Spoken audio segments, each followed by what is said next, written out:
This is Burkittsville, formerly Blair.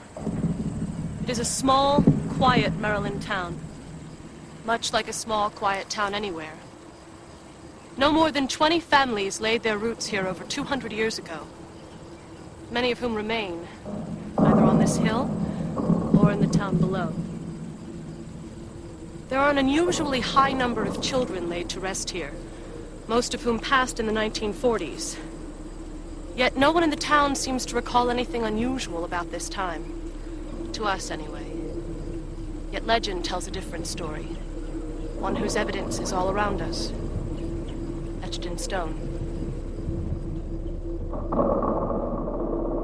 Welcome to Now Playing's Blair Witch Project Retrospective Series.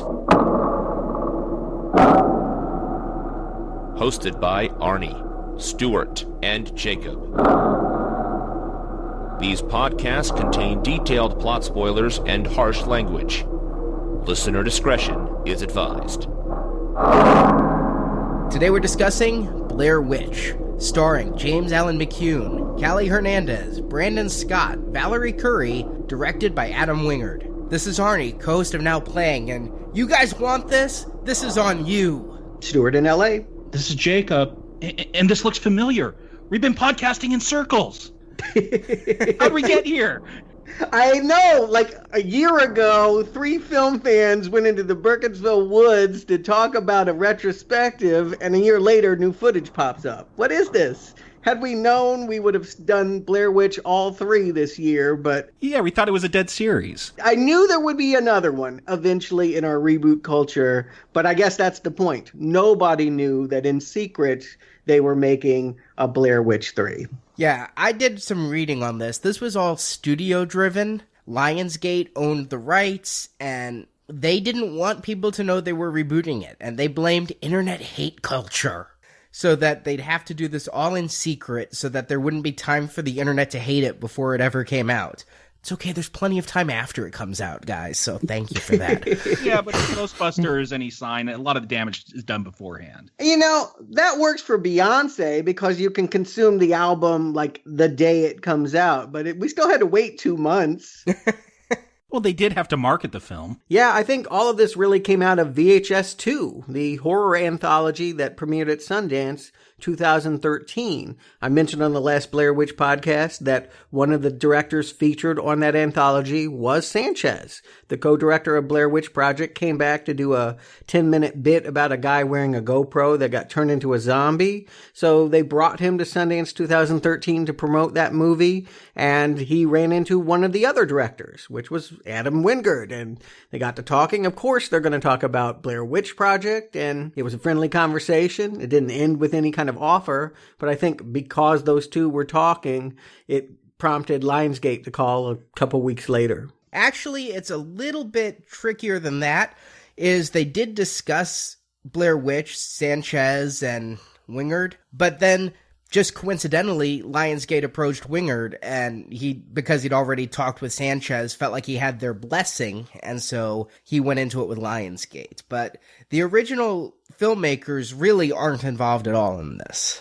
No, they're producers. Yeah, they're producers in name, but Myrick and Sanchez said in an interview they'd have loved to make a Blair Witch movie, but Lionsgate wanted to go in a different direction. Their direct quote is, "We had no power, it's not ours." Myrick and Sanchez, they wanted to make a prequel. They wanted to make a story about the Blair Witch set in the 18th century, and Lionsgate thought for this film, after so many years without one, the best thing to do was to, they said reboot, but it's kind of a reboot. It's basically the Force Awakens kind of reboot, the Independence Day kind of reboot.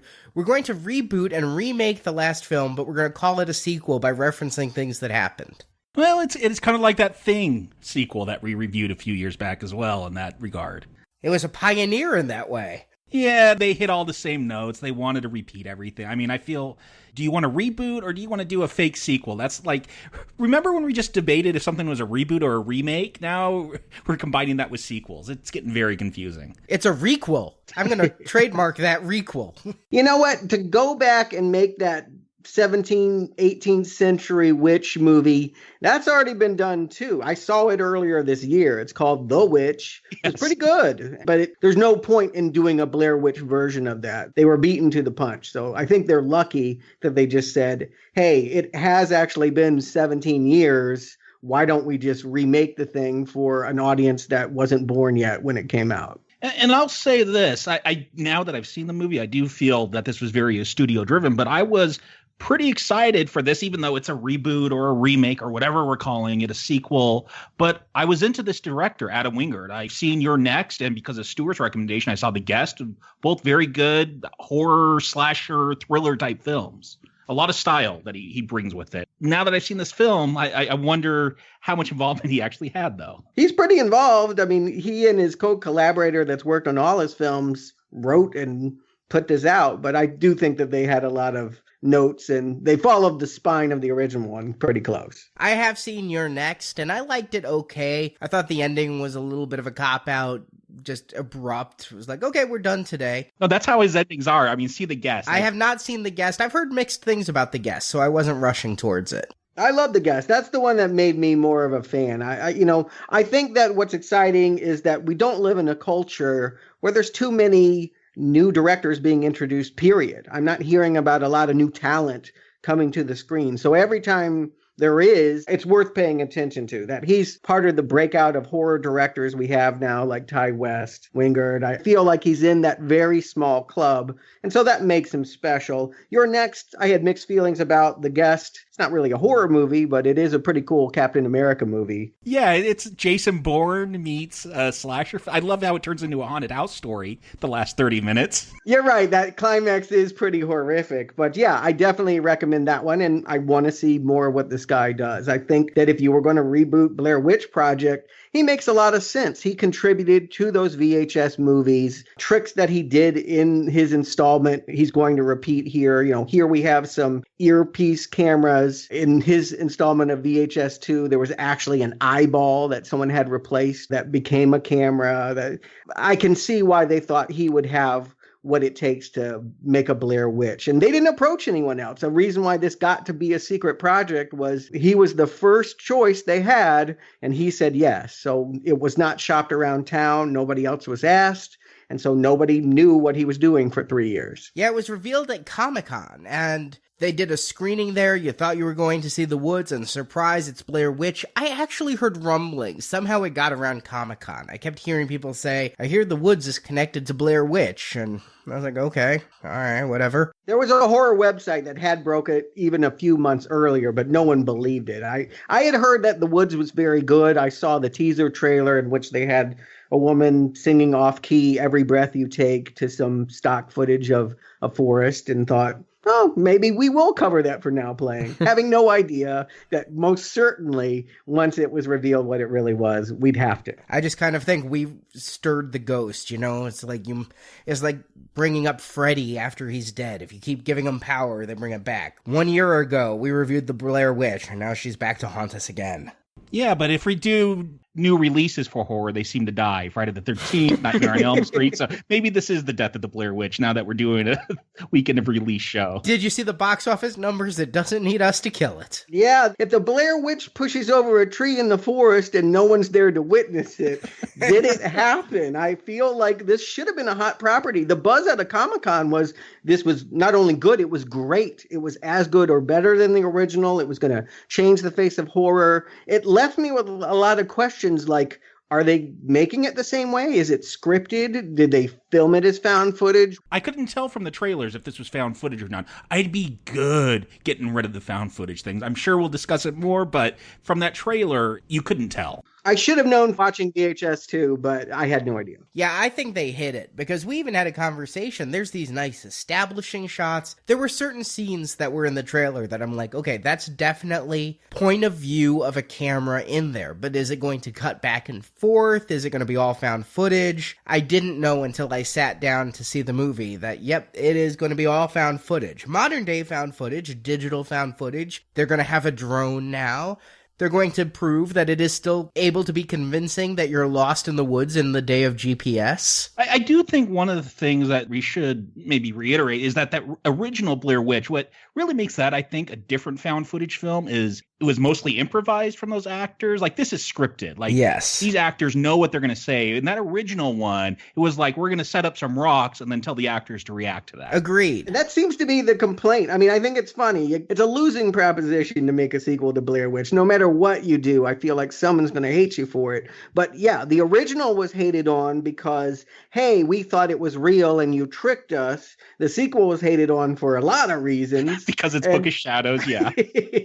And then this one, what I was hearing the complaints about, and it seems to be a growing mob here, is that, oh, it's them repeating the same thing, but in a scripted format. There's no spontaneity. There's not enough new, and wah. Well, let me add to that. I also think this one was too well shot. One of the things that I absolutely admire about the performers in that first film is they were also the cinematographers. Here, you have Robbie Baumgartner, who did Hunger Games: Catching Fire, as well as dozens of other films, doing all the filming. I felt it. I really felt the difference of having a DP who's lining up shots, and I could tell a couple of times, I'm like, oh, he's using the rule of thirds there. I got 2/3 black screen and 1/3 head. But that's a sign of the times, don't you think? I mean, maybe in 1994 with film cameras, you wouldn't know what you were getting. But in this day and age where people grow up with a cell phone in their pocket,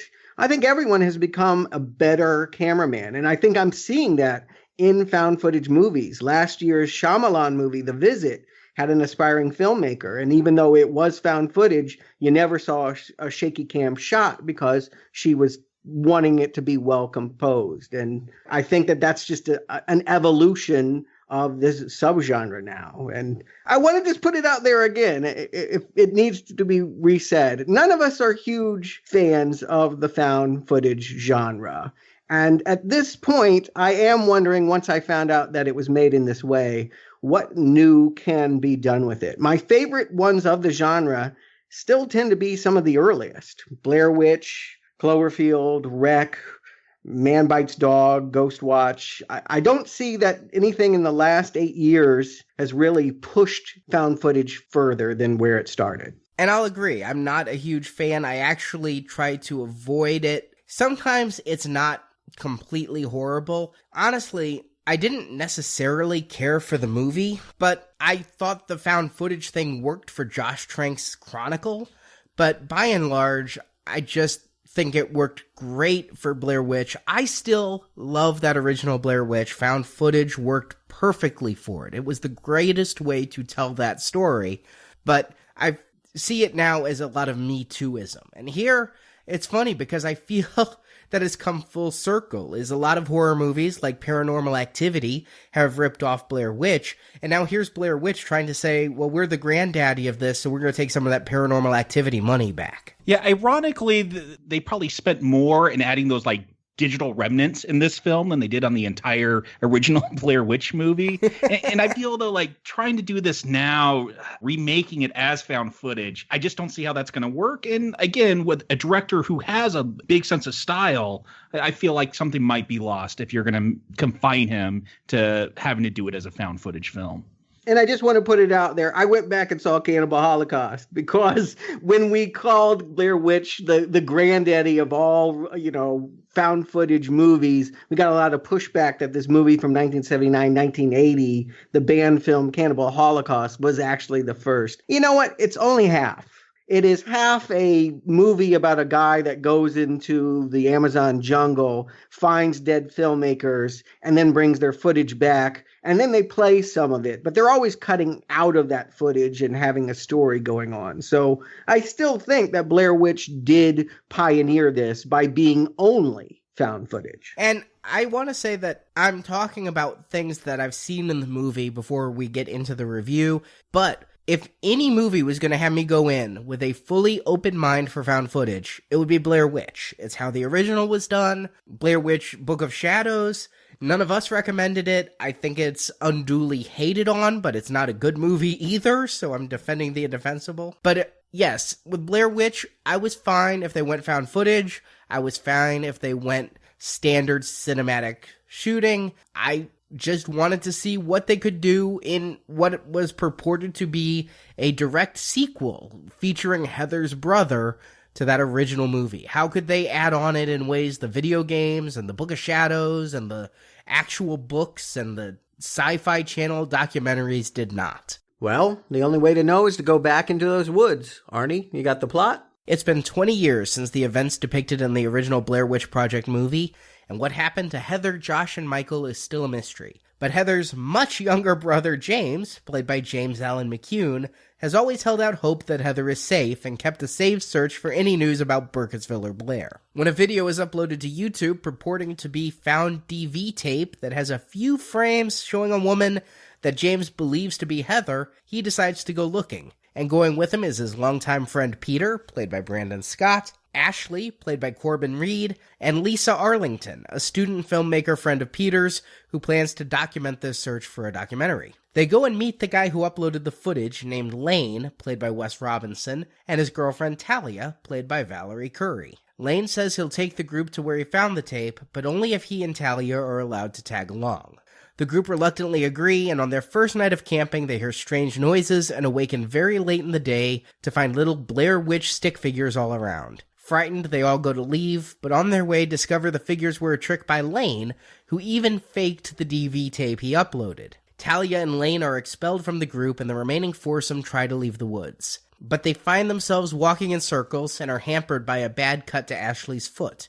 They camp out again, but strange noises come in the night. Soon the terror ramps up. A tree falls on Peter, and soon Lane and Talia return, claiming they've been lost for 5 days. The group allows them to stay, and Talia does, but Lane runs off. But more noises come, more Blair Witch stick figures show up, and when Ashley snaps one of them in half, Talia is bent backwards in some way that breaks the bones in her body before she's dragged off by an unseen person or force. Ashley then climbs a tree to recover their stuck drone, but she's seemingly pushed and falls to her death. Alone, James and Lisa keep running until they come upon a house. Lisa doesn't want to go in, but James insists his sister is in there. But all that's really inside is the witch and Lane.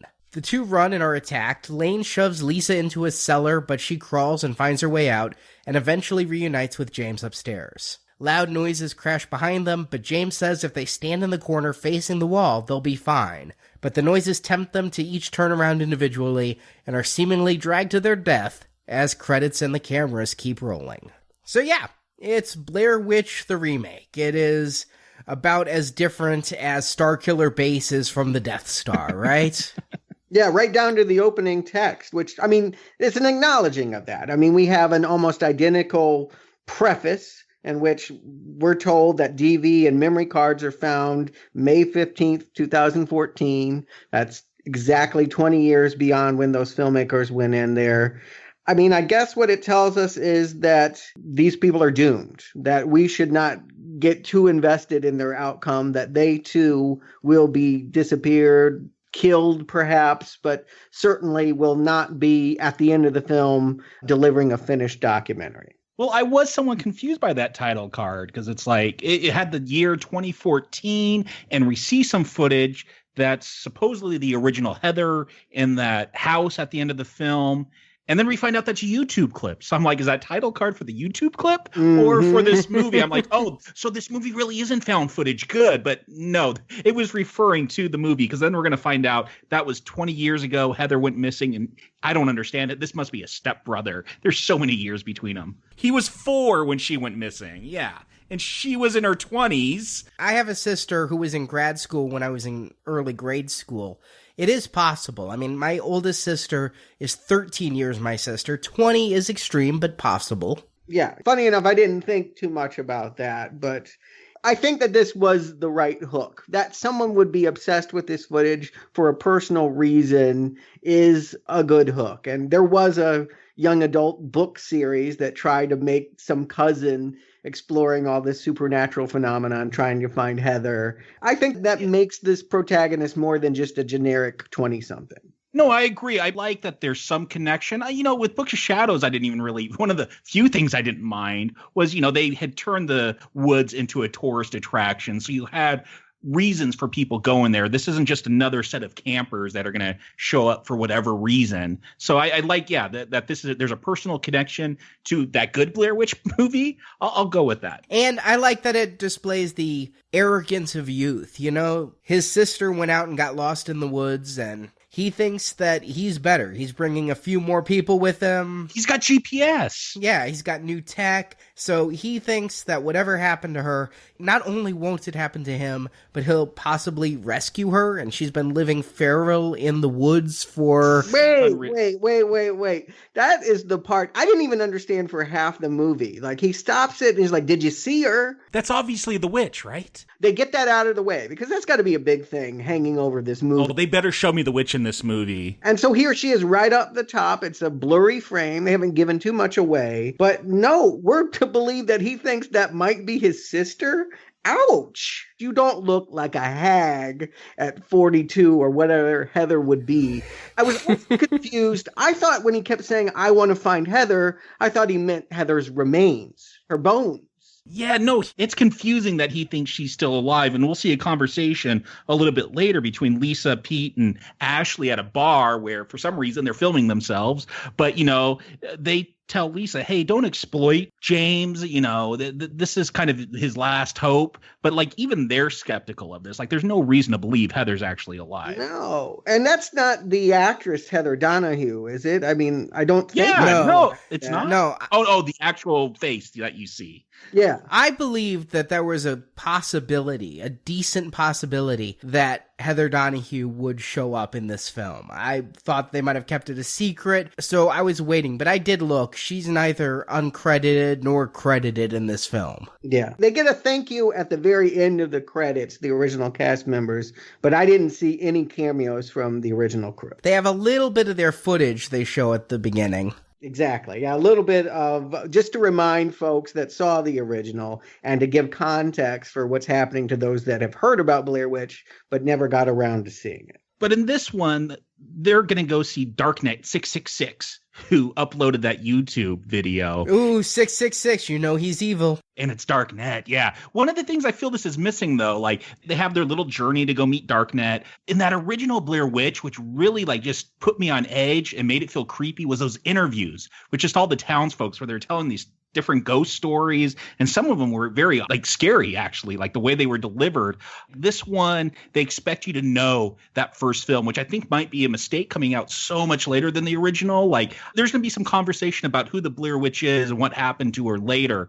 But I felt like that was such a strong moment in that film to really set up this thread, and it's missing here. I don't feel that dread at the beginning like I did before. Maybe there is nobody in town anymore. Maybe it has been largely abandoned. It has been 20 years since that happened and 17 years since the phenomenon broke. I don't think that whoever is left would be willing to talk to a new camera crew about that old Blair Witch nonsense. That it would just end up being these kids who are mad at the local populace who won't be told the stories and thus have to investigate themselves and put up whatever footage they can and spread the news. I kind of go with that. And we probably need to credit Wingard and screenwriter Simon Barrett for this, because apparently Lionsgate came to them and said, here's what the story for the new Blair Witch will be. It will be Heather's brother and two of his friends going out in the woods, interviewing the locals, getting lost. Wow, so they really did want to repeat that first film. Yeah, they wanted an exact repeat, and it was the director who said,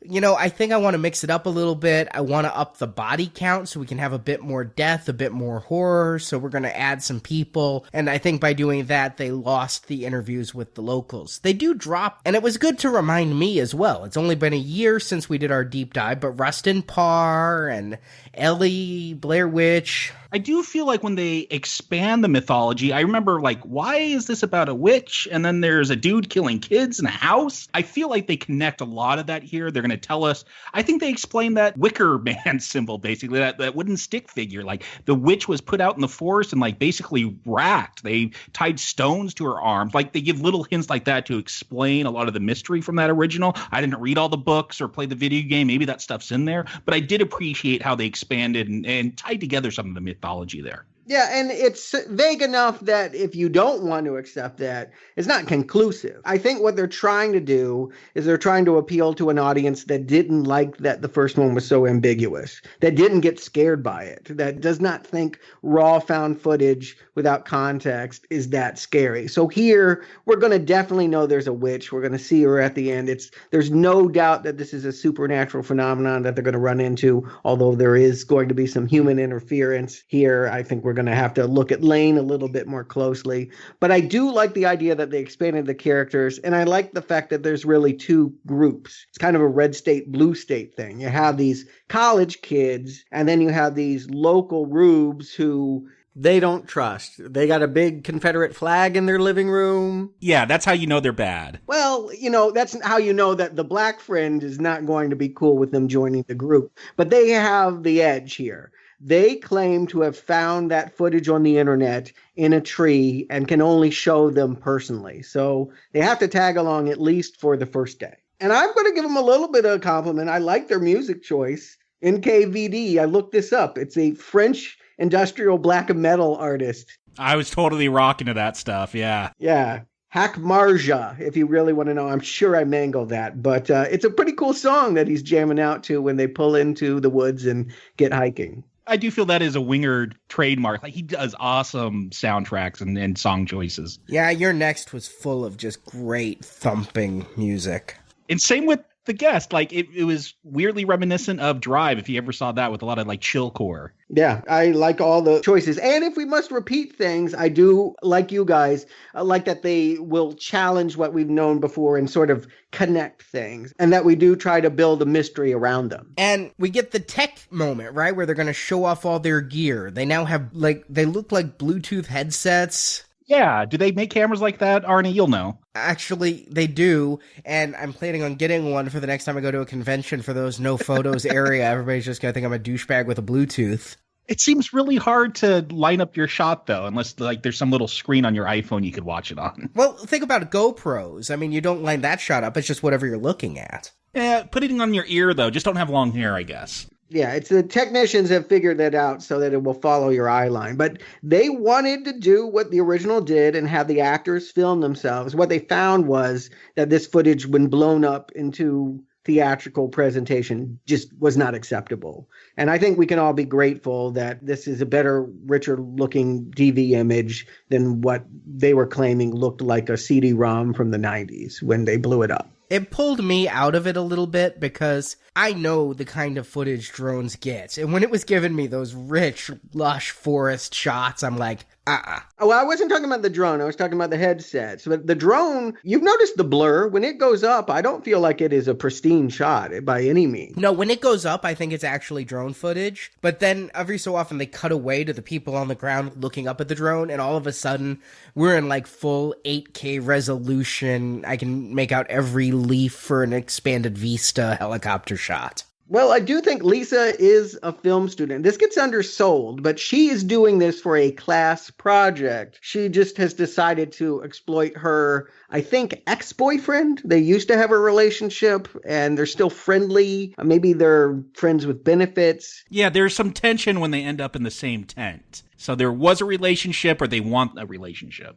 I get the sense that Peter, the best friend, doesn't really approve of these two as a couple, and so they try to hide it, that the attraction starts to build as they're traveling around. Yeah, I wasn't sure who was sleeping with who, and in the end I thought it perhaps was my old-fashioned mindset trying to pair these people up, because were Peter and Ashley a couple? Were James and Lisa a couple? They're in the same tent at the beginning. Yeah, but Peter and Ashley were a couple, for sure. I think she's going along only because she wants to be with her boyfriend. She's very prissy, and I do like her character. That she would get a pedicure before going on an extended hike in the woods shows you how not tapped into what she's about to do she is. She does seem like the odd man out. I'm wondering why Ashley is there, but I guess it's because her boyfriend's going. Yeah. Well, no, the thing that confused me is at the club, because they all go clubbing the night before they go hiking, is Peter and Ashley are arguing with Lisa about filming it, and she goes, just because I don't know her as long as you both do. So I get the feeling that Ashley is also a longtime family friend, making me wonder if she and Peter were siblings for a while. I had trouble figuring it all out. Yeah, I think that she was introduced to Lisa through dating Peter, and that she's not a part of this group. She's not tapped into that she's going to find a witch or any of that. No, I mean, if she were, she probably would not go into this, but she thinks that she's going to be with her boyfriend in a tent, and it might get romantic, and she's going to get a really cute pedicure so that she can look really good. Yeah, I don't think any of them think they're going to run into a witch. I mean, you look at how Peter's acting as they're hiking into that forest, and he's giving Lane and Talia, who are both Darknet 666, a hard time because they had that Confederate flag up. So, of course, there's going to be some tension there. I don't think any of them are taking it too seriously. I mean, they know they're looking for this house that no one ever found. We know there was a search party that went looking for Heather and the other two after the events of that first film, and no house was ever found, and that's what they want to really find here. Yeah, they say that Rustin Parr's house burned down and that there was like an underground railroad beneath it, but then there's tunnels, yes. Well, no, they say underground railroad. Yeah, I felt like they're messing with Peter. I'd really like to just put it out there. The Underground Railroad wasn't actually in underground tunnels. They might have had a tunnel under a house to hide people while they were staying there overnight, but there would be no underground tunnels leading to the north from the south. Yes, it was metaphorical underground, not... And I feel like it's sane with the light. Again, there's that racial tension between Lane and Peter, and I feel it might be a jab at that. Yes, it's bringing up the whole Civil War thing, which the earlier material, I remember when I was reading the dossier, that was mentioned, the fact that that house was linked to Civil War time. So it leads me to believe they did their research, and they might bring obscure things from the lore, from the old website and from the old dossiers into this movie. I'm waiting for that stuff.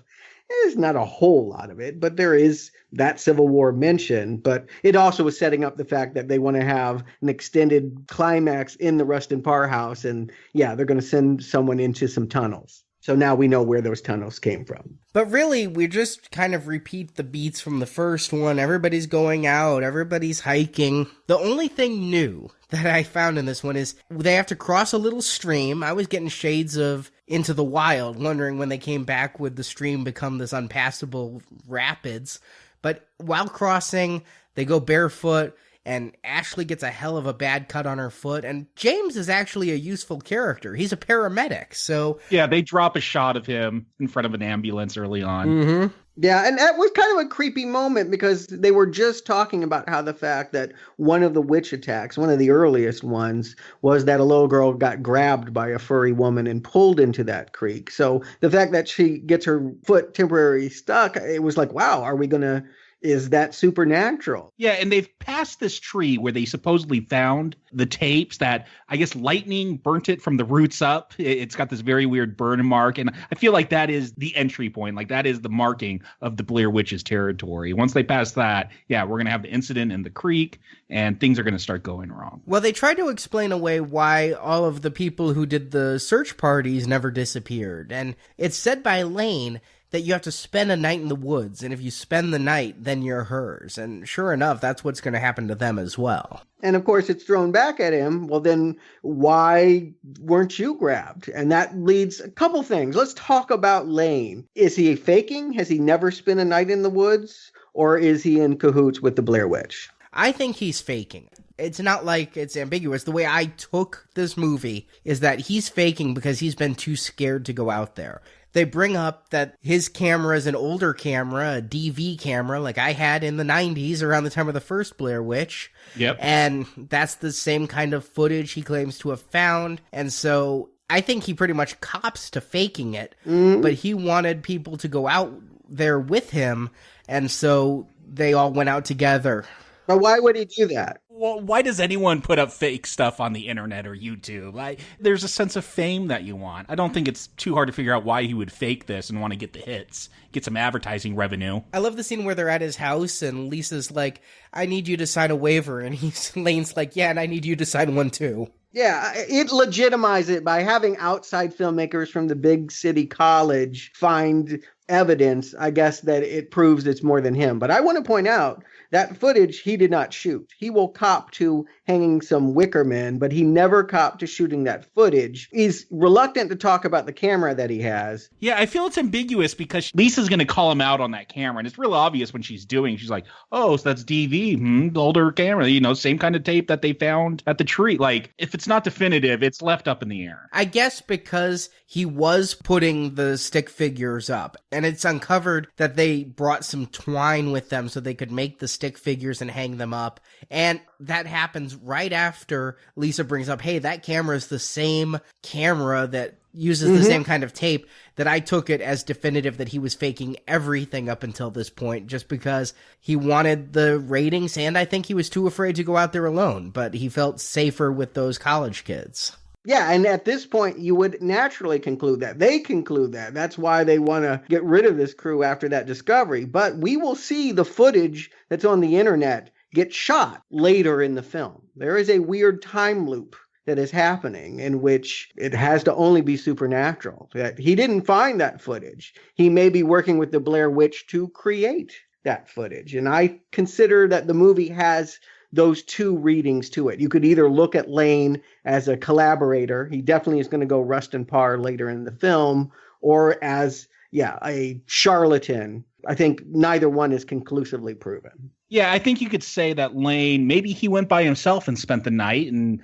got attacked by the Blair Witch, and he's been told to bring people back as she needs more blood to feast on. Well, if I can kind of jump ahead, I'm pretty sure, having seen this now, that the person who James thinks is Heather in that tape is actually Lisa from the end. And there's some time travel kind of stuff going on. So I feel like he uploaded a video of Lisa, which actually lures Lisa into the woods. Yeah, we don't know that we ever see the witch. I mean, I think that, we see a woman that could very well be the witch, if there is a witch. But it's also mentioned during these campfire stories the first night that if you see the witch, you'll die. If you look at her directly, I mean, again, skipping to the end, we'll see Lisa looking through her camera's viewfinder, which, is like that little gimmick where I'm not looking directly at her. I'm looking at a reflection of her. Clash of the Titans, Perseus. I'll look through my shield. But yeah, I mean, it is mentioned, one of the lore, and again, we don't have to believe any of this, but one of the things brought up is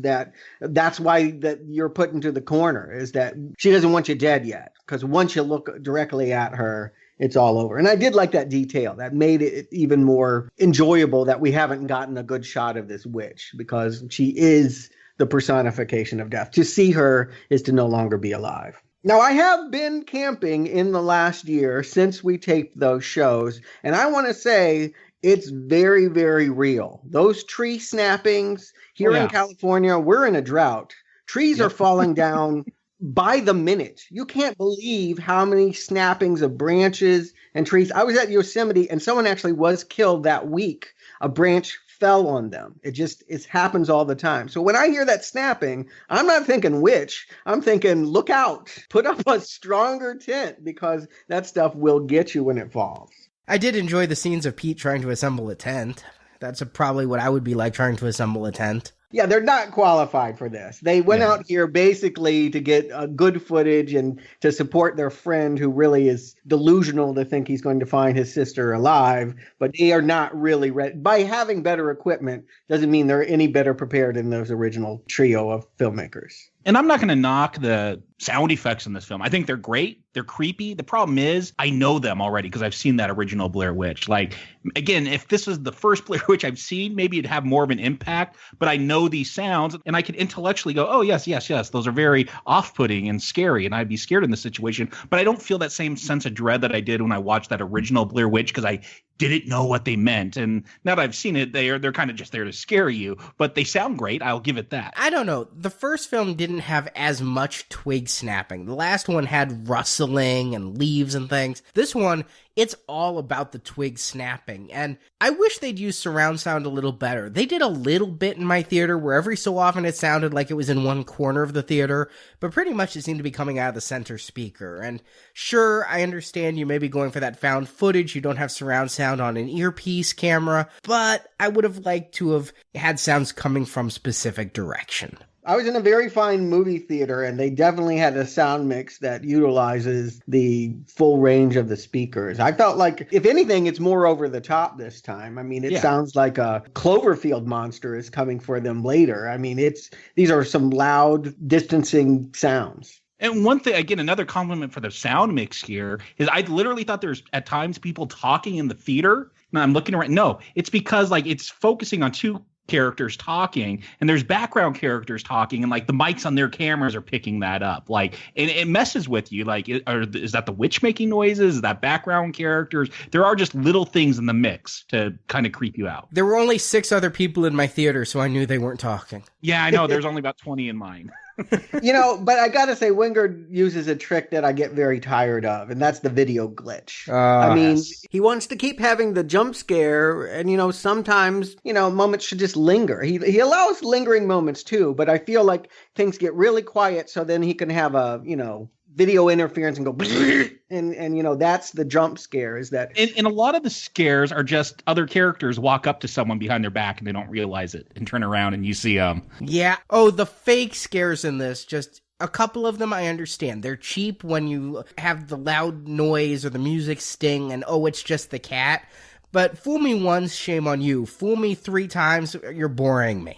Yeah, he does it. I mean, from the get-go, from the Lionsgate insignia, we're seeing distorted video. Are we to believe that this is the quality of the cameras, or are we supposed to think that the witch is playing with the footage, that she actually doesn't want to be on camera? She has a video toaster is what it is, and, she's converted it all. Yeah, old equipment that can't process it.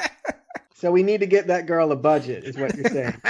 Kickstart the witch, and maybe she can, we can get a professionally looking Blair Witch 4. But yeah, First Night is more or less a repeat, but I'm looking for the variance. Yes, these are the same things, but you do that to create the sense that when it does change, that when Lane goes off to pee, he may not be coming back. That he does come back, and that they have another day is kind of surprising. It makes you wonder not what's going to happen to them, but when. Yeah, I'm looking for those variances as well, because I think that's where this film is either going to live or die, is how can it set itself apart from that original one? And the next day when they wake up and it's 2 p.m., and they had alarm set for earlier, and none of them know how they've slept so long. There's no scary sounds or scary imagery, but I feel the dread there, probably because I've seen that last, and I know you don't want to be there at night again. And at 2 p.m., now your day's gone. Like, you only have a few hours of sunlight left. Like, you got to hurry and pack up and get out of there.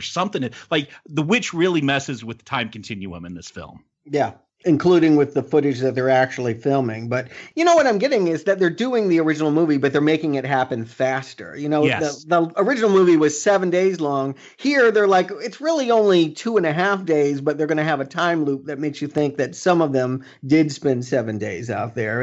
It's what can you say? It's for the millennial generation. They want to cut it faster. They want the shocks to be louder. They want to do it bigger. A big point of discussion for Blair Witch 2, to a lesser degree, Blair Witch 1.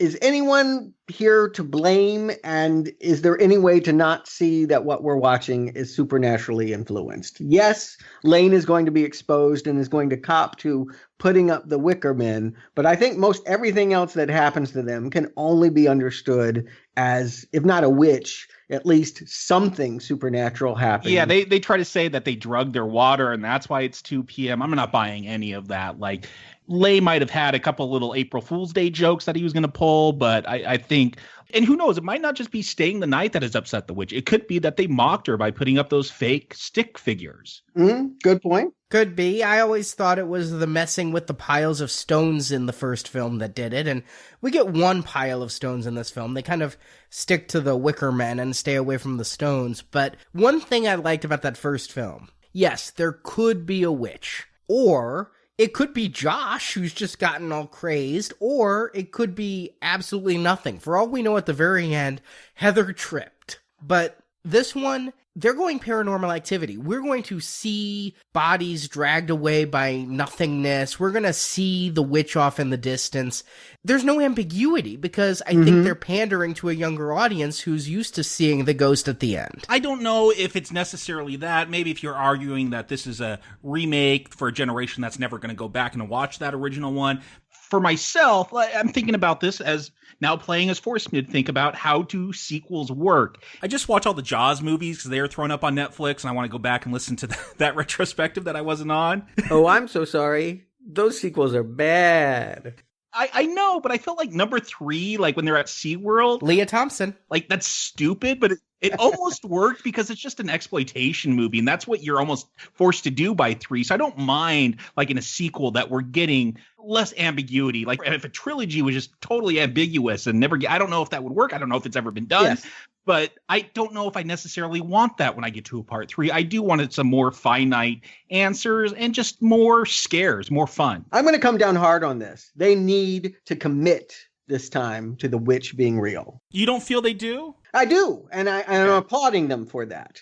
I hear complaints that they do, and you could say it's dumbing down for a younger audience, but I think that after 3 movies, to have solid footing in anything would be really frustrating. And I think Book of Shadows got in way over its head by trying to be too clever about what's real and not. Well, you guys keep saying the 3rd movie, but everybody wants to forget Book of Shadows. So realistically, this is part 2. Very few saw that, I'm guessing.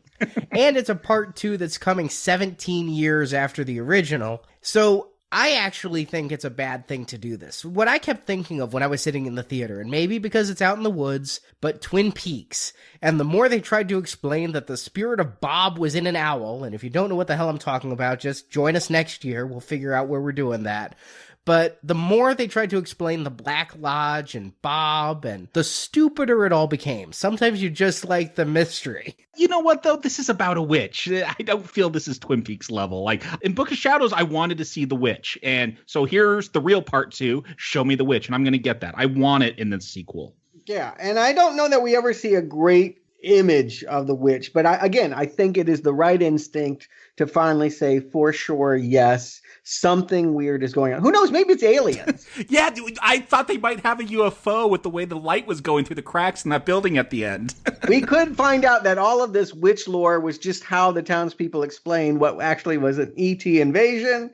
I don't know, but I have this much I walk away confident in. This is not 3 kids that went crazy and film themselves attacking each other. If Lane is responsible for luring these kids in there, he's doing it under a demonic influence. I do have to wonder, though, do young kids know about the black guy dies first rule now?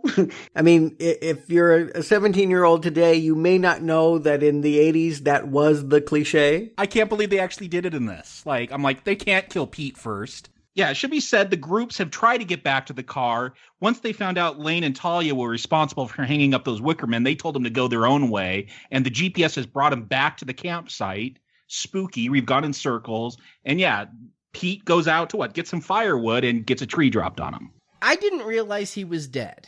I thought he was injured, but I didn't realize he was dead when that tree comes down. I thought at first maybe he was, but we keep seeing some of his footage, and then they think they hear him. So I was just thinking they were repeating the first one, and people were going to disappear. This is where the movie did shock me. We're going to have definitive on-screen death. Yeah, we never saw bodies in the last one. We might have seen some teeth at one point, but we never saw bodies. And here, because they have those cameras on their head, we'll see them get pulled away, and then the screen goes dark. And this was the one time where I actually did get kind of scared, was that there's something about the roar. I mean, I guess whenever you have something at a certain level of decibel that's so jarring, it's just going to rattle your spine. So maybe it's just a natural biological response. But when that roaring gets louder and louder, and it's all first person at this point. We see him peeing on a tree, and then he's wandering around with a flashlight. It is kind of scary, and I didn't know what was going to come at him, but yeah, it's a whole tree. And I think he's more or less dead there, but then I think we hear a little bit of shallow breathing, and then something definitely comes and grabs him. So I take that to mean that he's been had. Once you're grabbed by whatever that is, then I did not think he would come back. So much had repeated the beats of the last one. I just wasn't expecting anything new. So that they did it shocked me. But I did expect Lane and Talia to come back. Oh, yeah. Yeah, but the way they come back, this really, freaked me out, is they come back and they're all dirty. Lane looks like he's got some more facial hair.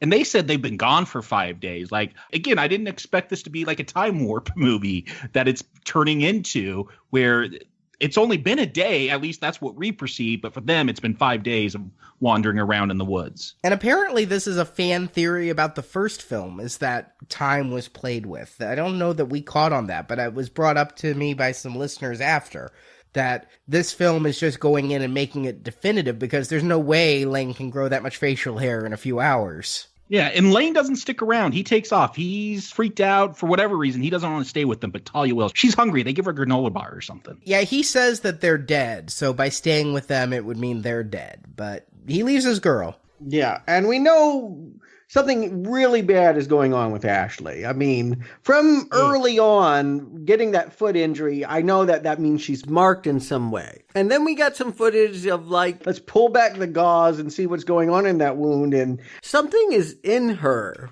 alive. I thought maybe she was going to transform, like grow hair like the witch or something. I'm right there with you, Stuart. I thought maybe she'd turn into a Wicker Man, the witch, something. You guys are thinking way too much about the Fly series we're doing on the donation feed here. You're looking at Brendel Ashley. Well, her body is changing. So, I mean, I did not think they'd kill her before we'd see whatever was inside her hatch. I thought it was funny every time someone looked at that wound, they're like, oh, no, it's not that bad. And she's like, really, it's not? And it's an awful wound. Like, that is a big old gash in her foot. And a practical effect. They actually built that. There's no CGI in this movie that is not CGI. They actually had a fake leg and stuck things out of it, and I thought it looked pretty good. And when they're squeezing that wound and the pus runs out, there were these 3 women, middle-aged, sitting in the row in front of me, and they were squirming and squeeing and making all kinds of disgusted noises to the point that I was watching them as much as the screen. Like, how over the top is your reaction going to be, ladies? But they were into it.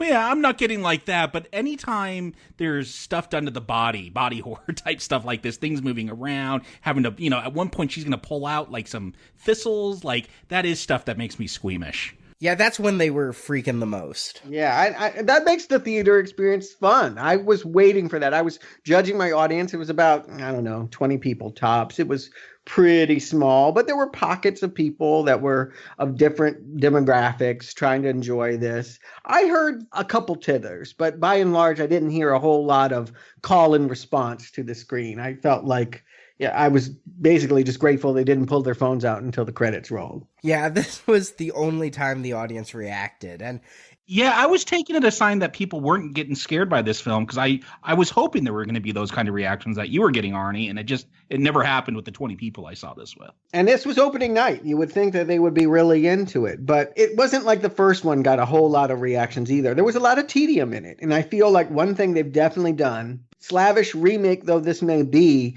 is that they've definitely sped things up, and that by day 3, we're in a climax. I mean, they have a very extended, the first movie ended with about 2 minutes running around a house in the dark. And this one, they're going to go big here. I think for over half an hour, we get a whole lot of, grandiose set pieces. But first, Talia has to die. Well, yeah, when we get to day 3, things really speed up. It's 7 a.m. They set their alarm this time. They go out, and it's still dark. They, again, messing with that time, and there's even bigger Wicker Men everywhere. Like, to me, again, this was unsettling. If I was watching this at midnight in the dark at my house or something with my wife, I could see myself getting kind of creeped out by this, like when I watched that original Blair Witch. I thought it worked. Yeah, I don't know that the time thing worked with me, because it's still dark, I don't know why the Blair Witch likes to go ahead and mess with digital times or whatever's going on there. Because it's a witch. You got to do things in the dark. Well, yes, it has to be nighttime, but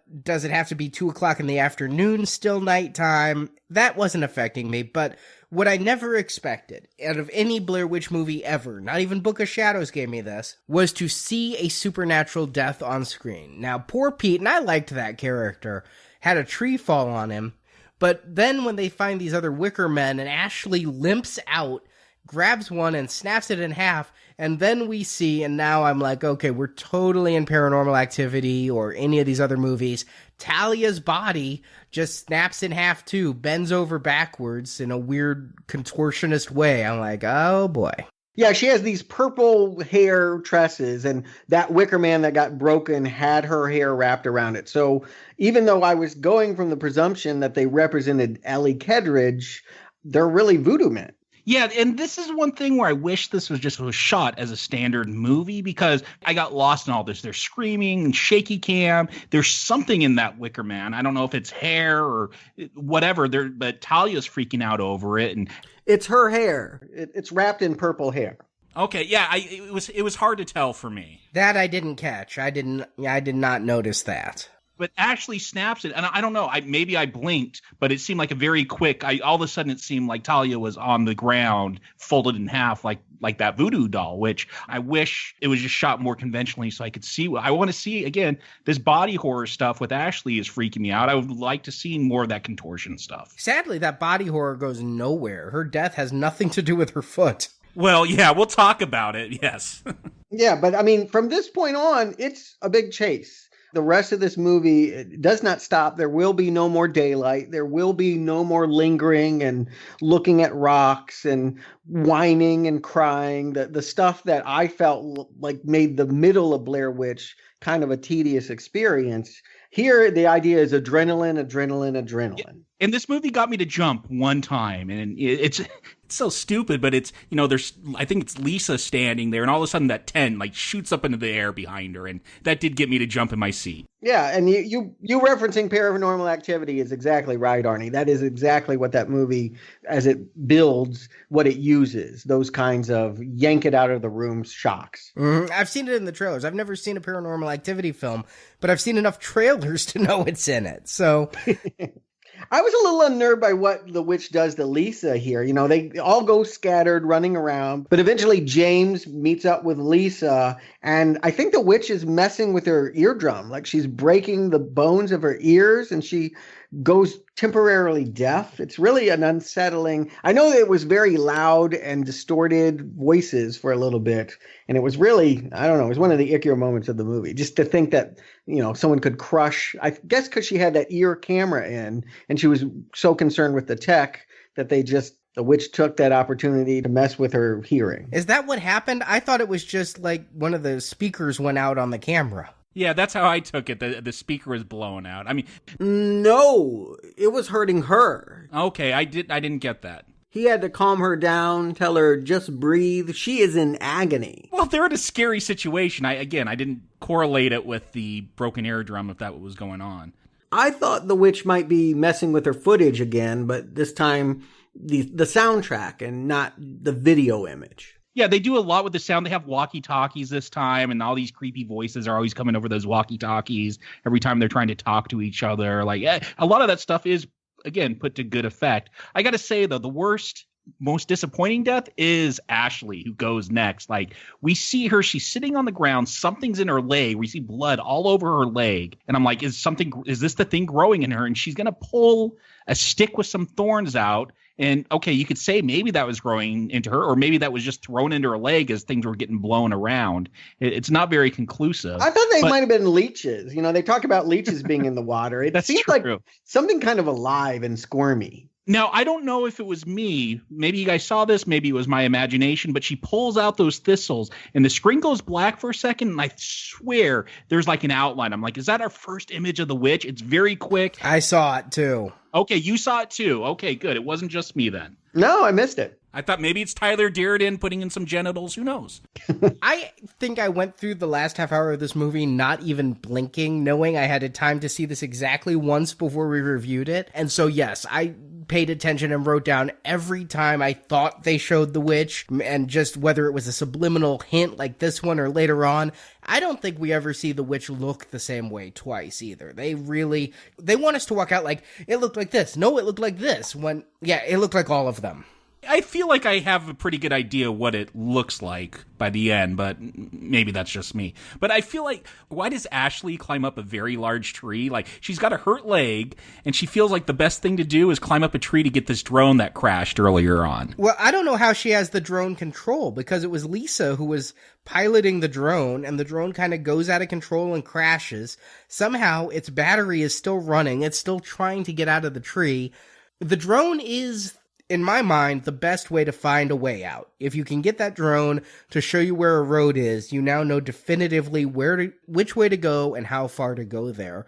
But they already had that moment. I don't know that Ashley was present for it, but Lisa did send that drone up when there was daylight and said, I can't see anything but trees. And that's when it crashed. Yeah, she loses control of it, trying to go higher. And maybe Ashley doesn't know that. Of course, it's dark out, so even if the witch wasn't going to mess with it, I'm not sure that there would be enough light from the road for her to see, but whatever. Yeah, it's kind of a dumb death, and it's most upsetting because I thought that she was fated for something ickier hatching out of her, and the fact that she slips and falls. A surprise. I mean, let's not undervalue the fact that we didn't see this coming. Yeah, but once she started climbing that tree, I'm like, okay, this is how she goes. And again, it seems like the Blair Witch can control wood. Is she a wood elemental? I don't know, but trees are falling. I'm sure she just made a branch snap and she goes down. But we actually see that camera shot going down. I actually thought something pushed. Like there's something, I don't know if it's a tent or what, but there's like something that gives a downward motion that I felt pushed her down. And then we see her fall and we see the camera fall. But she loses some fingers. It's worth pointing out, and I want to ask if either of you have played with drones. I know that they're like helicopters, but they don't have exposed blades, right? I mean, no, they do. You can stick your fingers in it and get your hand chopped off? I don't think so. Like, not like commercial drones that you could buy at Target or something. They're all plastic. Okay. I didn't notice that she lost fingers. So yeah, I think that's why she fell. I didn't see that either. This drone is stuck in this tree and its blades are making this chainsaw noise. And I kept thinking, yeah, that's going to cut into her flesh. That's going to take her fingers. No, what I saw was her reaching for it, not making it, reaching for it, not making it, downward shove motion, and she falls. I never saw fingers get cut. I didn't think that's the reason she fell. And I just read it as the branch snapping. So there's your ambiguity for this film. Yeah, and I like that. We all see something different. That is what Blair Witch is always predicated on, was that the reason why we don't have a definitive legend is because everyone has their own take about what happened and what didn't. And that is such an optimistic way to look at shitty camera work. It's ambiguity that we didn't show it clearly. I mean, if this wasn't found footage... No, really? You're dinging the movie? I mean, this is found footage, Arnie. I don't know why you would expect different. If it wasn't found footage and we had bad camera work like this, and so we all walked away trying to figure out how she died, it would not be satisfying. It could be bad camera work, or it could be like, I think if someone like Kubrick was in charge who likes ambiguity, a director could like ambiguity and shoot things on purpose that way. This is found footage. It's a witch. You don't really know what's going on. I just think it's a bad death, because she should have had something grow out of her. But you bringing it up makes me wonder. Hitchcock loved novelty. He made 3D movies. He made movies all shot in the same set. He always put restrictions on himself. It really makes me wonder what he could do with the genre. I agree it seems limiting, and that the camera work is often working against the enjoyment of the film. But I don't know.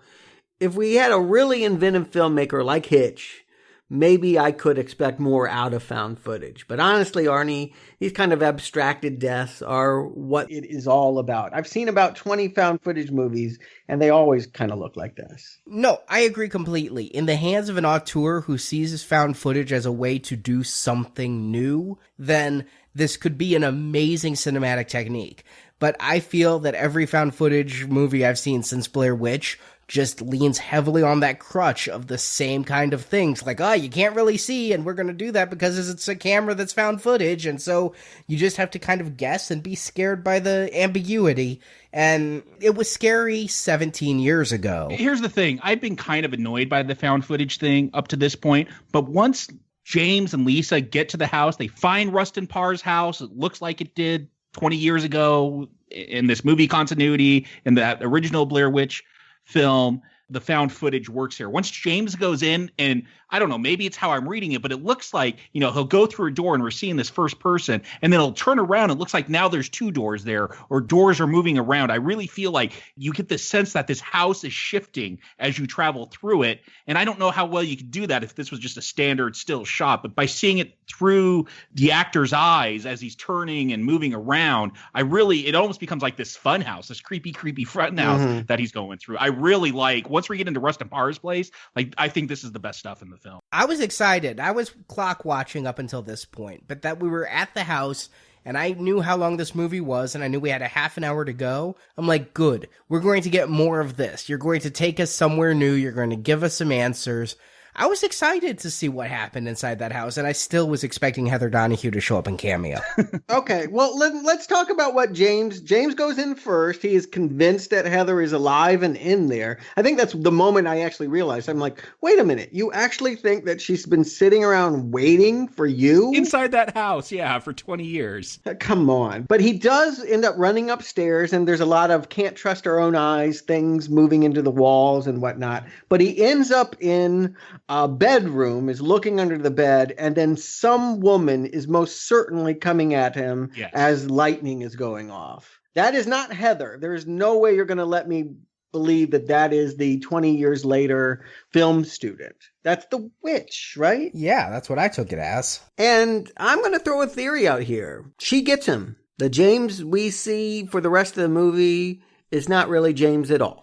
No, and I think that becomes very clear at the end. I guess you could argue that at the end she gets him right before he does what he does. Oh, no. I think when Lisa reunites with James later, she's talking to a mirage of the witch. Oh, okay. I think it's just, we're going to run into Lane again. Like, James is in there for a while. Lisa's on the outside. Look, it's like half a second, but that shot of the witch, again, I'm thinking about that story they told where they stretched out her limbs, and it almost looks like that stick man in flesh when you see it for just a brief few seconds. What was I looking at outside? That was the witch? Yeah. I took that as the witch. It wasn't all that far removed from the McFarlane toy. It kind of looked like a humanoid golem with long, gangly limbs and kind of longish hair. Yeah, ooh. This is when I wish I was watching the movie at home on Blu-ray. You can pause it. I really couldn't distinguish in those flash frames. I might have looked down at my notes or something, but like the flash of that, what seemed more important to me was that lightning hit the tree and it broke in half. And I thought, oh, is that the tree where the DV footage is going to be found? And so basically, yes, they've gone back in time and are creating the footage that they will see on the internet. Mm-hmm. Yeah. And we see, I mean, as Lisa goes in, she's going to run into Lane again, who has seen the witch. He's talking about, he understands why Rustin Parr did what he did. Once you hear that voice, you have to obey it. And he knocks her out and throws her in the cellar. And thank goodness there's that exposition about the Underground Railroad. Where's Harriet Tubman? I gotta say, this underground, again, it is unsettling. The claustrophobia, like at one point, Lisa is like stuck in that hole. And, you think about Andy Dufresne doing this through 300 yards of shit. That's nothing what Lisa goes through when the claustrophobia was freaking me out in this film. I can't say that it did a whole lot for me. This is one of the moments where I felt they cheated the found footage. Sometimes I'm like, wait, where's the camera? She's throwing that camera ahead, I guess, for the light. Yeah, but then sometimes we're seeing the cameras, like there's no place for a camera to be. But I'm not claustrophobic, so this really, I was just like, honestly, I was getting birth metaphors where she was stuck and had to kind of push herself through. And not every tunnel is a birth canal. But this one seemed extra birthy. Okay, I won't take it away from you, but that reading doesn't do anything. There was a lot of liquid coming out, and it's just mud. Okay. Sometimes mud is mud. Yeah, when she comes out and is born, she gets to see Lane because he does come at her again, and she gets a definitive kill. I think we can know for sure that he is dead because he gets a knife in the neck. But she doesn't mean to, does she? Because she's like trying to punch through with the knife. Yeah, no, something just attacks her, and she starts stabbing. Yeah, she just happens to stab him in the neck. I don't feel like it's either malicious or in self-defense so much as, oh shit, my knife just went in your neck. I wonder if it was going to be like, the Twilight Zone twist where that was going to be James trying to like grab her and comfort her or something. She killed him. But no, it is Lane. He gets it. He's gone. Yeah, so I think this makes her last girl, right? We would presume that no one else was alive and that... Yes. We haven't seen what happened to James, though. We just know he saw that face. I would presume if the witch was coming at him that he's probably dead. We did see very briefly Peter in the corner, and then he just kind of vanished. It was like an optical illusion or something. But again, I presume that everyone has been absorbed, and it's just this girl, and she's running up the stairs. And as you say, there is that footage of the woman. We'll call her the woman, whether it's the witch, the Heather, or yes, is that a mirror? Is that her reflected back? That's what I took it as, is we're seeing her as she looks then all muddy and bloody, and that is what we saw when they freeze-framed YouTube way back when. Yeah. I'll go with that version. I don't think we ever really see the witch, except when it's coming in the darkness for James. I think outside we did see the witch. I didn't see it. I wish I did, but you're right. Yeah, we definitely saw it outside. You will see a glimpse of it again. I mean, Lisa, I love it. They called this out earlier. You know, when Reese saw Rustin Parr's place, it was all about the basement. They're like, no, the attic, the basement. It depends who's telling the story. Like, they've been in the basement this time. Now, like, they call out, they're like, oh my gosh, we've ended up in the attic. Because I do feel like this is a shifting house where the doors will lead you to certain parts of it. And she runs into James. And I don't think James is a ghost of anything. I think James is James here because he's acting perfectly afraid. I had nothing to make me believe James was taken previously. Well, here's what I would say. I think it's the witch's sense of humor that comes out when he starts repeating Heather and saying, I'm so sorry. It's all my fault. To me, if you take it that James actually said that, that's stupid. But if you take it that it's the witch laughing about the footage and that her final victim is being lured into the corner exactly where she wants her, that it's taken a form that it can't be really seen because it doesn't want the person to be dead yet. If you really see her, you're dead. I take it as all of this is part of the tricks. I took it as just a complete take in that it's all my fault, I'm sorry. They're just replaying that beat from the first one. I think the witch is replaying that beat. I think she thinks this is funny. Whether James is a ghost or he's gone Rustin Parr's, just like we saw with Lane, I could go either way with that. But I do feel like at this point he's been possessed. But I love the tension when they're standing there in the corner and like, don't look back. I thought they might do more. I thought like at this point, again, this is you could either say a part 2 or part 3 of the Blair Witch franchise. But were we going to see limbs like because that witch has to look at you for you to die, and it looks like it's tempting him. It's trying to scare him to turn around, and Lisa keeps looking in that viewfinder. Were we going to get – I almost feel like it was like an Alien moment, or Alien 3, I guess, where that alien gets right up in Sigourney Weaver's grill. The reason I never believed James was possessed or a spirit is because he finally thinks he hears Heather and turns around and then is taken. I felt like that we witnessed the moment of his death here at the end. Yeah, it's a possibility, but I just got the sense that she was really the last one in this place, and that the fact that he just vanishes and that we hear his voice saying, I'm so sorry again, leads me to believe that that's the witch saying, oh, that's me as your ex-boyfriend. That wasn't your ex-boyfriend. But regardless, yes, that she backs up thinking that if I don't look at her, I won't die. This is all retconned, I want to add. That was never a part of the original one. No. I would never think that that's a guarantee that if you shut your eyes and fumbled your way to the front door, she'd let you go. You could Indiana Jones in the Lost Ark way you're out of this. Yeah, I agree. She's dead, and we know that she's dead if we believe the text at the beginning that said this footage was found. However, we know nothing about this footage, whether it was found buried underneath a house or who discovered it, or it could be the witch trying to lure us into the woods. I mean, you don't know where that footage is from. And I do feel with James that he's gone Rustin Parr's and he does kill her. I feel like the witch doesn't like to do her own dirty work. She's going to make a tree fall on you. She's going to get a weird dude that lives in the woods to kill you. Mm-hmm. You might be right on this. But I didn't really like the ending of the original Blair Witch because I'm like, what does a axe murderer have to do with a witch? And why are people standing in the corner now? I do feel like they've done that again here, but it's just done so much better. Like I'm actually invested. Like again, this last half hour, I'm really into in this movie, and I'm invested. Like the fact that they ended it pretty much the same way as that original, I'm going with it this time because I feel like they've given more reason for things to turn out this way. Well, it left me wanting, much like the first one. The lights went up, and I was like, I knew it was the end because it had followed the pattern. We know how the first one ended, and so we didn't need to see the credits, which are very long this time, by the way, to know that it was all over. I didn't stay for them. I definitely did. I thought maybe there would be filmmakers back at the film school or somebody to give this context. I don't know. I went to the website. I looked around for clues. They're not doing all the games this time. They're not doing that. There's not an expanded universe to explain how we are to interpret this footage. Well, how do we interpret it? Jakob, Stuart, do you recommend Blair Witch? Jakob. I'm super positive about the last half hour of this film when they go into the house. Like, really like that stuff. Thought it was really strong. The problem is I'm so ambivalent during the first, I guess, hour. Some of the stuff works. Some of it, I'm upset that it's found footage. They're doing a lot of the same tricks that just don't work as well this time.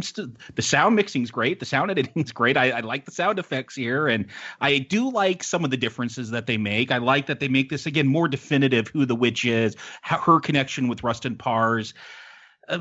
Can I recommend a film because it has a really strong half-hour ending and the rest I'm kind of on? I'll give it a weak recommend. Like, if you like that first one, the stuff in the woods here I think is lesser, but the stuff in the house is better than that original. I'll put it that way. So for me, this is a weak recommend. Stuart. Well, this is what Hollywood does. They want the cool cachet of an indie film, but then when it comes time for them to co-opt it, they do it bigger, splashier, more polished, and it's an aesthetic thing. Do you like the grimy thing that was ambiguous and was made for pennies and shocked everyone? Or do you like the Hollywood context in which more things are explained, but the scares are bigger, the sound development is louder?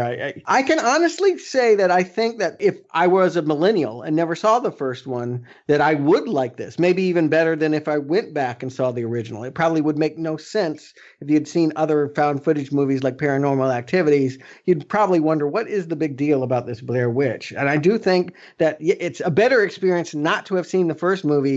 You're likely to be more surprised. If you didn't like the first movie, this is not going to change your mind. I do want to emphasize that all the things that were irksome about that original are still here and present, which leads to me personally, as someone that did like the original but called it a stunt. Can you make a sequel to a stunt? Well, I think they made a decent effort. I found the movie completely watchable. I was never bored. And in fact, I would say that I was even less bored than the original, but I was also less scared and unnerved from the original. I think this movie is completely watchable, disposable, but like so many reboots, kind of just doesn't get what made that original so chilling. And so I'll give it a pass too, but I want to stress it's a pretty ambivalent one. You don't need to see this movie, but if you feel like going back to the woods, well, there are worse things to watch. 3 for 3 on total ambivalence towards this film. I was sitting there for most of it. Light green arrows all the way around. I think I'm going to go light red because I wasn't even as enjoying the end as you two were. I found myself clock watching a lot during this and feeling like it was repeating a lot of beats. It's not a bad movie, but I wasn't having a great time. I don't think it's a good movie either, and sometimes I was really frustrated by the movie experience. If they'd had a creature grow out of Ashley, that would have been just enough to give me something to hold on to. I can't take anything in this movie and hold it up as this was great or this was very well done. I'm glad that they went a little bit more definitive on the witch, and yet I'm disappointed that they felt like they had to just ape Paranormal Activity and all those other films by having the bodies dragged off by invisible forces and the fake jump scares. So in that way, I kind of feel it balanced even. But there's nothing in here that makes me say I can recommend it. There's not a whole lot in here that says I can't either. But I'm good, just because of sheer ambivalence, I have to just decide, am I going to be kind today or am I going to be cruel today? And I think I'm going to be a little cruel. I'm going to go mild, not recommend. Yeah, we've crossed this so many times where, I mean, the one I always think about, honestly, the one that like still kind of haunts me is Carrie 2012. I'm like, that haunts you? I'm like, should I have given that a recommend? I almost could give that a recommend. I feel like going back and being like, my problem was that ultimately it was just so close to the original and not as good that I gave it a red, when in fact it was probably good enough to at least say, see it once. That's certainly the review I'm giving here. What I find interesting is, Arnie, you were the Blair Witch fan. You were the one that played the video game and went all big with it. I would think out of all three of us, you would be the one most excited to see a rehash. It was just too much of a rehash, and it just didn't impact me as well as the first one did. Can anything ever impact me as well as the first one did because it was my first found footage experience? Probably not. But if you're going to where the Blair Witch name, for me, that's the granddaddy of them all. And I'm not saying that because it's the first. I know about Cannibal Holocaust. I'm saying it because it was the one that made it all mainstream, popular. It spawned a film style for the 21st century.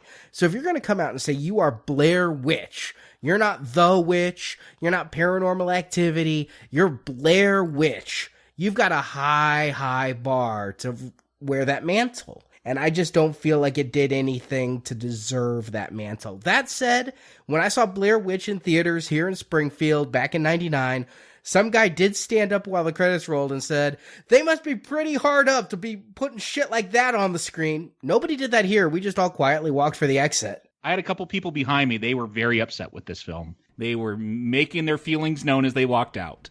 Yeah, I heard a lot of chittering about, it wasn't that scary, is kind of what I heard. It was difficult to read. There were some girls in front of me that for every preview, they'd play the preview like Bye Bye Man, and then it would end, and they'd go, hee! And then, they'd play Annabelle 2, and hee! And then when this thing ended, they went, hee! So I don't know what hee means. I can't interpret what their response was. Are you sure they weren't checking their phones and they just got a funny text?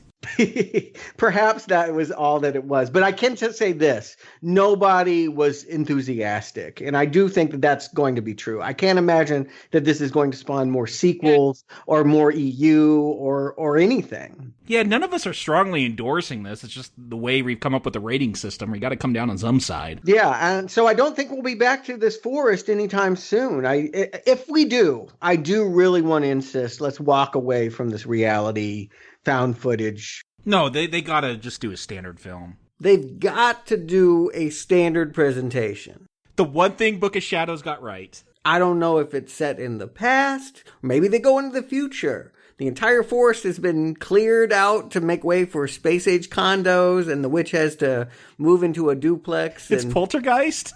I don't know what they do, but please make it fresh and untethered to amateur videography next time, because I think you've gotten all the mileage you can from filming piles of rocks and leaves in macro photography. I think there's a lot of things they could do. I don't know that they should walk away from found footage because it is what Blair Witch is known for. By going that more rote way, I feel Book of Shadows kind of damned itself a little bit. It wasn't as daring as the original Blair Witch, but there's a lot of things they could do story-wise here, and I'd be interested in seeing Blair Witch come back and be truly entertaining. My problem here is I didn't find this all that entertaining. I just found it a dull found footage film like so many others out there. There's nothing that makes this stand out to me. Well, then I'm really curious. Arnie, Jacob, I think you and I, it's obvious. We go 1, 3, 2. But Arnie, where do you rank these? 1, 3, 2. Okay. Good. At least we could agree there. Yeah, this is so on that borderline. This is at least true to the spirit of the original. It didn't have as good a soundtrack as Part 2, but I like that one song, but Book of Shadows had like 8 good songs. But yeah, it's 1, 3, 2. 2, there was never any real question about me giving it a green. 3, I just don't care. Yeah. Well, that's how we feel about the Blair Witch trilogy, but how are we going to feel about the Fly trilogy? Well, donors can find out Friday. Is Curse of the Fly as off the rails as Book of Shadows Blair Witch 2? I guess there's the comparative. A fly film with no flies. I hear it's an underrated gem. Yeah, we know where one host stands, but yeah, I think it's a good conversation, and it certainly is unique. It goes places you would not expect. So you can hear all of those Fly reviews. This is the end of the classic Fly trilogy. And then we're going to be getting into 1986 films. And in a few weeks, David Cronenberg's The Fly. Find out all the details by going to nowplayingpodcast.com. Click the banner at the top. And remember, all money donated goes to support this show, to increase our server storage, to increase our bandwidth, to increase our recording equipment. Next year is our 10th year, and I can honestly say 100% we wouldn't be hitting 10 years if it wasn't for listeners allowing us to do so with their donations. Thank you to everyone who's donated. And everyone else, we hope you can join us on these bonus shows. And if you enjoy the show we put out every week, every Tuesday like this one, so many theatrical releases this year. If you like them, please consider throwing a little money towards the show. Leave us a tip in the tip jar. You know, I don't mean to be too crass, but I deserve something for sitting through Creepshow 3. We're going to be getting back to that next week. I don't know if donors and listeners need to pay for it, but man, I feel owed. We paid for it, all right. But that show is coming next Tuesday. We'll get back into that and more Stephen King in the weeks ahead. Again, all of that's at nowplayingpodcast.com. And Jakob, Stuart, thank you for going camping with me one more time. And now, where am I going? The fuck away from you.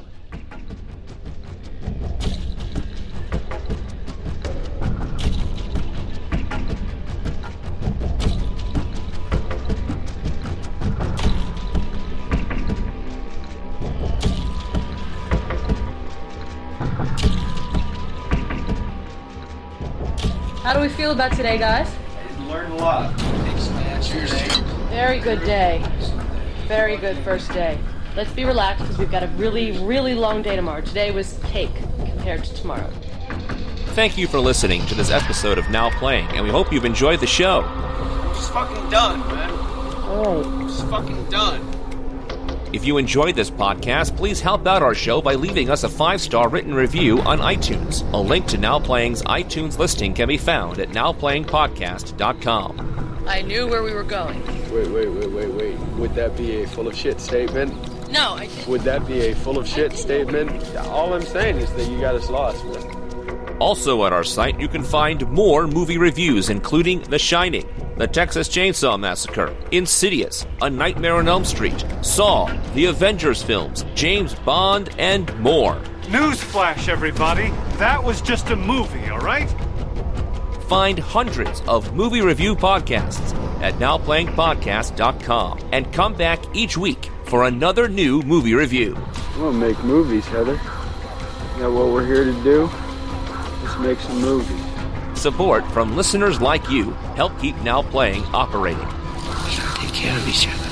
I know that. I know you know. I know that. I know we're both about to lose, But but let's try and get the last wits we have. You can find a link to donate using PayPal at the bottom of our website, nowplayingpodcast.com. There's no one here to help you. There's no one here to help you. There's no one here to help you. That's your motivation. That's your motivation. Now Playing's Blair Witch Project retrospective series is edited by Arnie. You want a hand? I want amphetamines. Weed is what I've got. Beer I'm going to get. Both. Now. Now Playing credit narration by Brock. No, but you're going around doing your thing, man. You're still doing your fucking thing. Don't fuck it and turn the goddamn thing off! The Blair Witch Project films are the property of Haxon Films and Artisan Entertainment, and no infringement is intended. Yeah, it's a story my grandmother used to tell us all. Make us go to bed early. The opinions expressed on Now Playing are those of the individual hosts and may not reflect the opinion of Venganza Media Incorporated. So I'm just putting my trust in you that you know what it's... Although I gotta tell you, I don't fully trust you.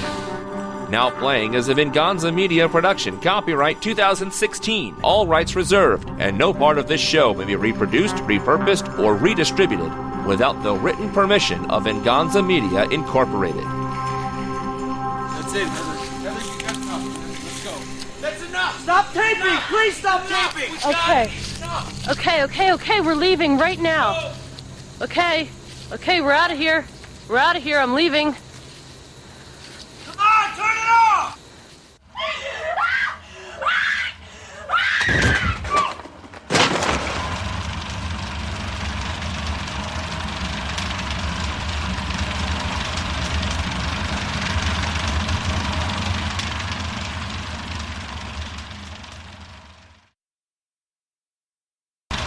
Blair Witch Book of Shadows. None of us recommended it. I think it's unduly hated on, but it's not a good movie either, so I'm you didn't defending recommend the it? indefensible. No, I did not recommend it. Okay. You kind of wanted to, though. I had to go back and check the archives to validate that, but I didn't. 3 red arrows on the site, but I did give it a meager defense before I damned it with a red arrow. Yeah. Well, then I'm really curious, Arnie. I mean, Jacob, I think you and I, it's obvious. We go 1, 3, 2. But Arnie, where do you rank these? 1, 3, 2. Good. At least we could agree there. Yeah, I mean, this is so on that borderline. Are you sure that you didn't recommend Book of Shadows? I thought you did. The arrows tell me no. Yeah, but I think we have 3 red arrows for Indiana Jones and the Lost Ark. Yeah, no, those arrows are not. I mean, there's something where the Blair Witch is playing around with. I mean, they're never right. They're right more often than not, but hold on, let's find this out because I'll have to do some retakes. Yeah, I know you really are going to have to completely. We got the blooper if you end up going green, and I listened to the show a couple days ago. I thought you did. Well, hold on. It just sounded green because we were so red on it. Yeah, I mean, I definitely think that he was. That playing does down happen. that. Like listeners think that I went red on Incredibles. You didn't? Still hope you No. Throw a few bucks away for the show. Yeah. Just to let the listeners in. Conversation with Stuart about what I You want to thought go was earlier? interesting about Earlier than this? Yeah, because all of that stuff is like us talking about the donation drive and all that. Would be credible as a scary movie. Now that we're on a second movie. Wow, we went like half the show then. Yeah, because we had to talk about the book series and what was there going to be a part 3 and our donation drive. It's there, it's not there. I'm eating an apple.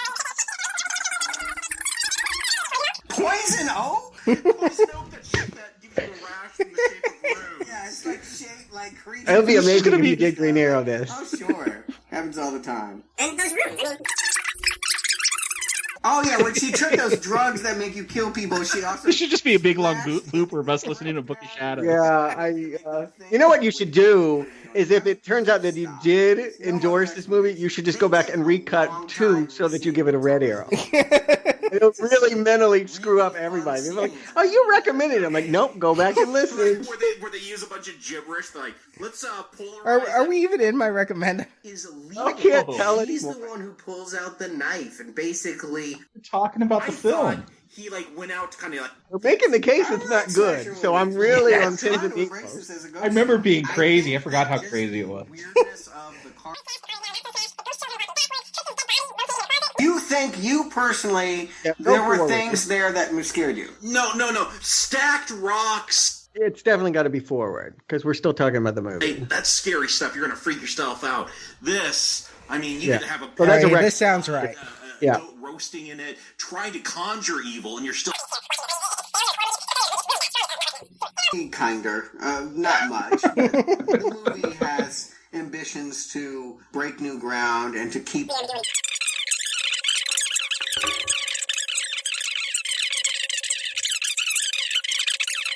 from seeing it in 2000 because you realize it's bad. Sounding red. I'll stand by my recommendation in the year 2000 for this. Oh, that's why I got confused. Talk about it afterwards. Well, it succeeded in allowing Stuart to call me up and go, "Why the hell did you make me watch that?" Well, it took 15 years because when I tried to talk to Stuart about this in 2000, I just got a whole bunch of vitriol. Now I finally got to have the. See, this is where I was earlier. What I thought was You were right. Wow. It's a recommend, but yeah, we all. and I think you're right. You are going to give it a red arrow now. This movie was something original. Only New Nightmare, the only thing we ever come up with was a sequel where they said the first movie was a movie. This does it better. And even New Nightmare ended up saying, hey, there still is a Freddy Krueger demon that came out. This one, when I saw it in theaters, I liked the possible mindfuck of were they crazy or was it a witch? We don't get a definitive answer, although all evidence points to witch. And so coming out, seeing a movie that is... Well, now it sounds kind of nice. Like I'm going to give it a green. First movie, it's, pretty anti-Blair Witch. That's why I thought you and did. And then to take it and add a hard rock score, I like every song on the soundtrack. I own the soundtrack. I stand by a recommendation for the soundtrack. This is going green. They released this as a soundtrack. Oh yeah, all the Marilyn Manson rock. You like the soundtrack? Yeah, and they did a score. And they were so Green for Marilyn Manson. MST3K, our own show here. by saying this was the mix they were listening to that they. I know. It's really getting Pomo. I guess it's appropriate for this series, but people literally listening to us listen to the other There were one. no songs in the movie. Jeez. Yeah, it was pretty crap.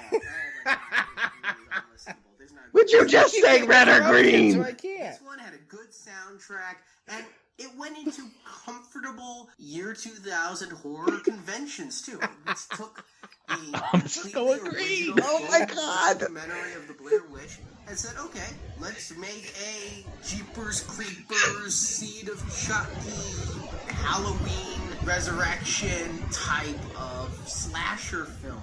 It's far more rope for that. Well, now I'm not sure. Yet I enjoy that kind of film. Wow. You just said I have two Stuarts giving me shit now. It's like the time travel. Well, no, this Stuart doesn't know what you're saying anymore. You really can't get more crass than Halloween 8, but alright. But now, in the 15 years since, everything that I found intriguing about this, I've seen done so much better.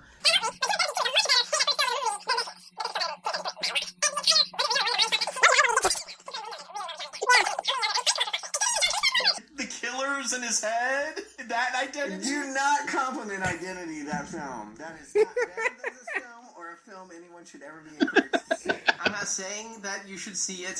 Fight Club is perhaps the best. Was it happening? Don't even I know.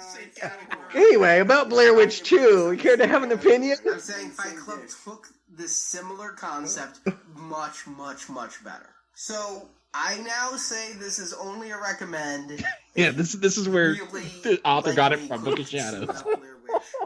You can see why I didn't know whether you said red or green. 15 years later, this is some rote trash, and I'm going to give it a not recommend. There it is. Okay, you don't have to record. Woo! World's longest blooper. 2, there was never any real question about me giving it a green. 3, There's a lot of questions about you giving it a green. We just listened to it.